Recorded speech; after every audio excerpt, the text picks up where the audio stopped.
په یو ځنګل کې راني چړیا په اوسېده. د راني چړیا درې لوریانې وې او راني چړیا بټۍ کې د خښتو کار کوي. یو ځل د راني چړیا بچي راني چړیا ته خواهش کوي: ای مورې تا خو موږ له د چابې ګاډې رونړو او کنه مورې تا مالا پوکڼې رونړه کنه. کله چې راني چړیا دا خبره واوري نو هغه خپل مالک ته لاړ شي او ورته وایي: اے مالکه مال خو زما د مزدورۍ پیسې راکه، زما بچي ما نه ګاډي او پوکڼې غواړي.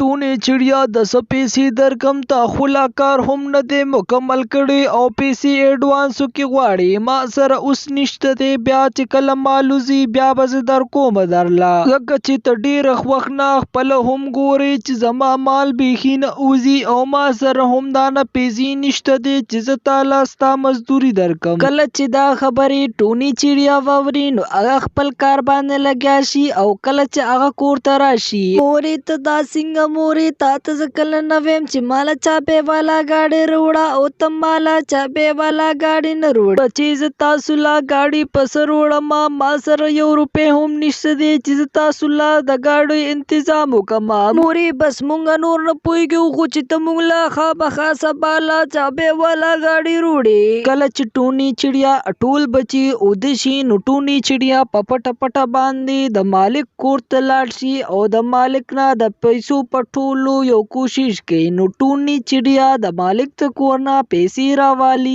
او هغه ډایرکټ لاړ شي د لوبو دکان طرف ته. اے ماما مالا یو چابې والا ګاډۍ راکا او یو مالا پوکڼې راکا زما د بچو د پاره. کله چې ټوني چړیا هغه سړي له پیسې ورکي نو هغه ول د چابې والا ګاډۍ او یو پوکڼې ورکي. هغه پوکڼې او چابې والا ګوډاګي هغه خپل کور ته وروړي. وا مورې تا موږ له چابې والا ګوډاګي او پوکڼې روړه، ستا ډېر شکریا. هلته کې د راني چړیا مالک پولیس سټیشن ته لاړ شي او کمپلین پر راني چړیا باندې وکړي. د کم نه وجې نه پولیس سټیشن والا یو پولیس ورولېږي او راني چړیا جیل کې بند کړي. دلته کې راني چړیا په جیل کې بند وي او هلته کې د راني چړیا بچي یوازې او خپه ناست وي. زمونږ دا د لوبو شي نه دي پکار، راځئ زما خوریانو چې دا واپس کو او خپله مور بیا کور ته راولو. مګر رنګي هغه د لوبو شیزونه هغه سړي ته واپس کی او هغې بدله کې ته پیسې راوالي او د راني چړیا چې کم مالک وي هغه ته واپس کی او د هغې بدله کې د راني چړیا جیل نه روزي او خپل کور ته راشي. مورې نن د پسته به مونږ تا ته کله هم د لوبو شیزونو دپاره ونه وایو او بیا به ته زمونږ دپاره چا نه غله هم نه کې.